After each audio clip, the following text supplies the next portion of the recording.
Welcome you all. This first unit in this subject, instrumental method of analysis, consists of two topics. First topic is UV visible spectroscopy, and next topic is fluorimetry. So, in this lecture, we will study fluorimetry.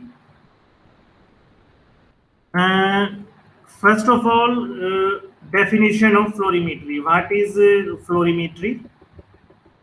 And if we see the definition of fluorimetry or fluorescence, it is a phenomenon of emission of radiation when the molecule are excited by the radiation at certain wavelengths. So we know that if we put a radiation on a molecule, on a substance, then uh, the electrons of that molecule will absorb the photons of that radiation and they will move from lower energy level to higher energy level. So after going to higher energy level, they again come back to lower energy level, which is also called as ground state. And during this process of coming from higher energy level to lower energy level, they emit radiation. So if these radiation falls in visible range and there is a time lag between excitation and then coming back to again ground state, then this phenomenon is called as fluorescence, and we call this technique as fluorimetry.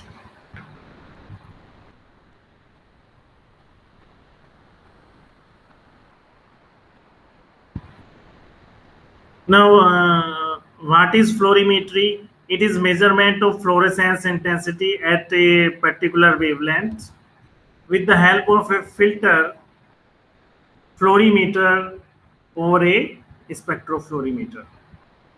So, measurement of fluorescence intensity. When a substance shows fluorescence, so if we, by any means, if we can measure the fluorescence intensity, then this technique is called as fluorimetry.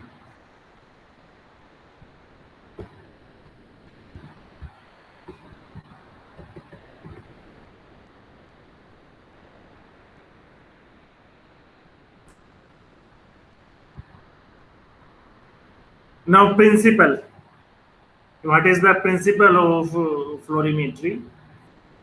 So we know that every molecule contains uh, electrons, and the electrons which are in sigma bond, which are in pi bond, and the electrons which are non-bonding electrons. So those are present in uh, non-bonding. Those are presenting orbitals. So these electrons, which are sigma electrons, pi electrons, and non-bonding electrons, these are present in orbitals. Sigma electrons are present in sigma bonding orbitals, pi electrons are present in pi bonding orbitals, and these non-bonding electrons are present on heteroatoms. And these bonding orbitals are also called as highest occupied molecular orbitals, HOMO.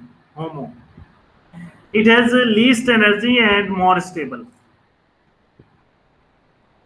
When the molecules absorb radiant energy from a light source, the bonding electrons are excited to anti-bonding molecular orbitals. These anti-bonding molecular orbitals has more energy and hence are less stable.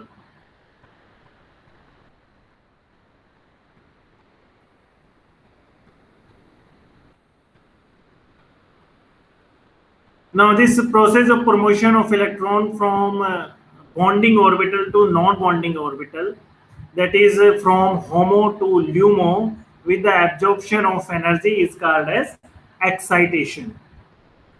Now, there are some important terms. First is singlet state. So we know that in a molecule, the electrons are present in orbitals.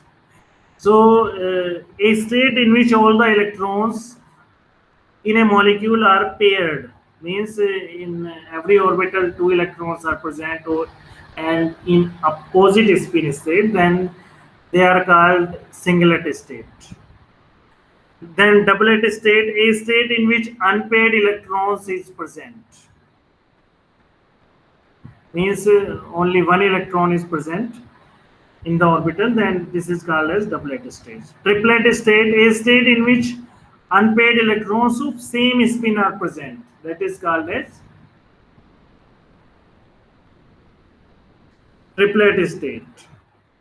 And singlet excited state.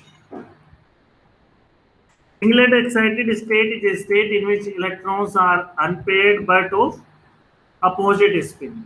Unpaired electrons but of opposite spins are present.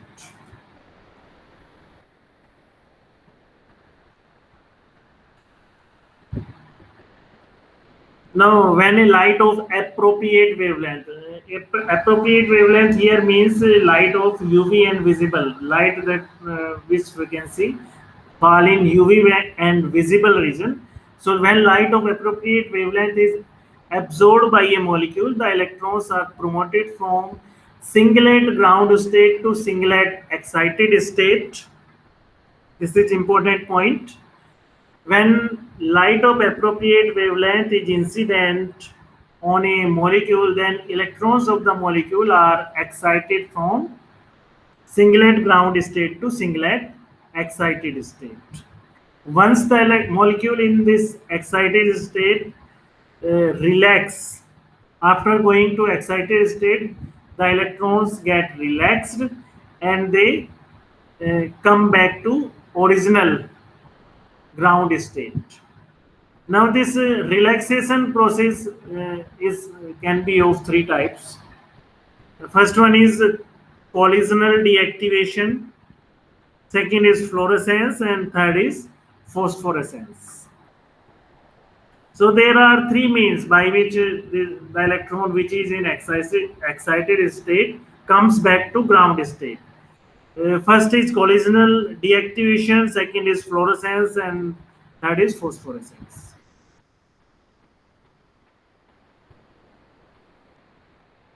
Now we will, this is Jablonski diagram, and through this diagram we will study the theory and principle of fluorimetry.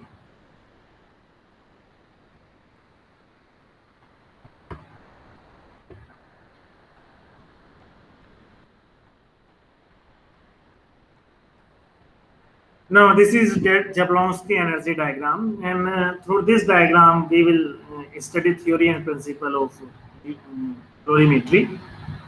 So first important point is after excitation, electrons comes back to ground state, and the time period, the time taken by them to come back in their ground state, if this time is 10 to the power minus 7 to 10 to the power minus 9 second, then this is called as fluorescence. So in fluorescence, they come back to ground state in 10 to the power minus 7 to 10 to the power minus 9 second.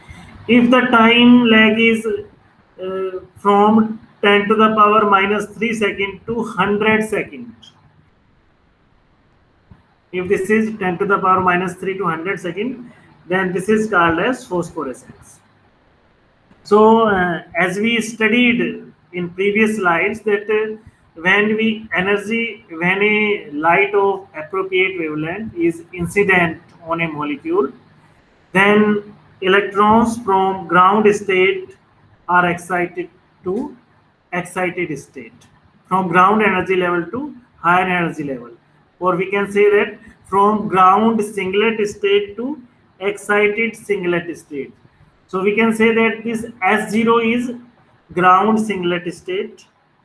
These S1 and S2 are excited singlet state. This is excited singlet state 1, and this is excited singlet state 2.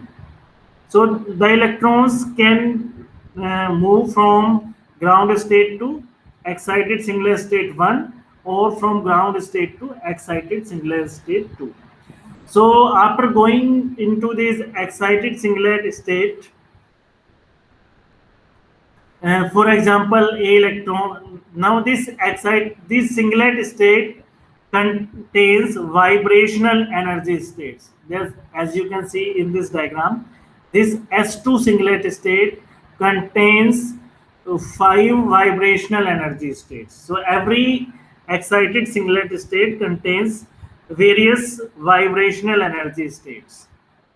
So if the electrons move to this third vibrational energy state, so what will happen? First, it will come back to this lowest energy state in the excited singlet state.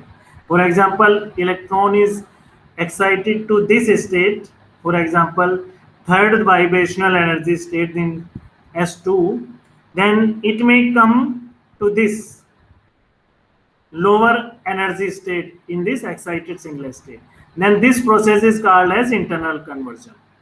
So from this to this, from this to this, and from this to this, all these processes are called as internal conversion. So what is internal conversion?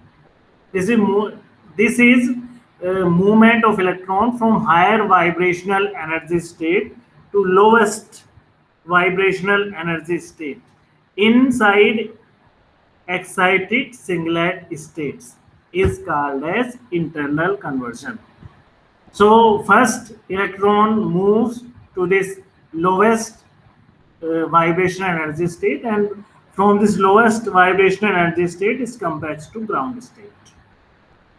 So in fluorescence, the time taken for this process is 10 to the power minus 9 to 10 to the power minus 7 seconds.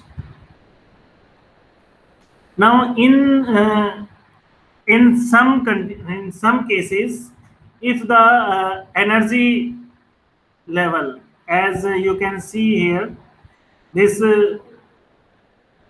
lowest vibrational energy state of this S1 S1 singlet state, and this triplet state, this fifth vibrational energy level of this excited triplet state, the energy level of both are same. So then electrons can move from this S1 excited state to this excited triplet state because energy of both are same.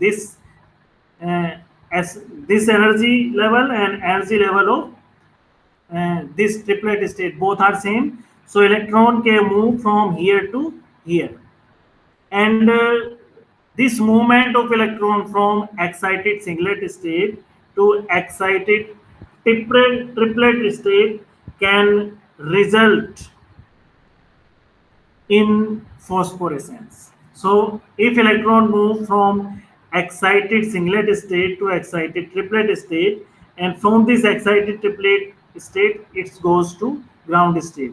So if electron move to ground state through this excited triplet state, then it will show phosphorescence, and the time taken by electron during phosphorescence to come back to ground state is 10 to the power minus 3 second to 100 second.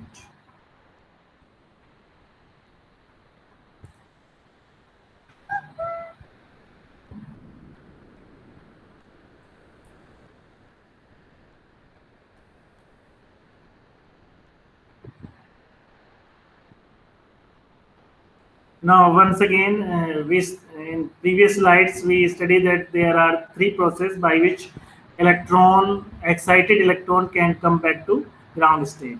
First is collisional deactivation. In collisional deactivation, entire energy is lost due to collision. So, one electron is in excited state and it may come back to ground state by collisional deactivation. Means electron is ground state, but due to collision, of atom or molecules or ion with other atom or molecules and ion. So due to this collision, this electron may lose energy and come back to ground state. So if electron come back to ground state by this means, then this is called as collisional deactivation. Now, second method is fluorescence.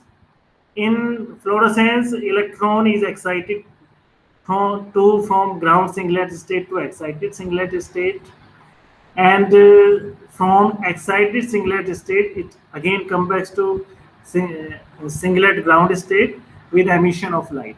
This phenomenon is called as fluorescence. Now, in phosphorescence, generally under favorable condition like low temperature, absence of oxygen, the electron may go from excited singlet state to triplet state, and this process is called as uh, intersystem crossing. So if electron move from excited singlet state to triplet state, then from this triplet state is come back to again ground state. During this process it emit radiation, and this phenomena is called as phosphorescence.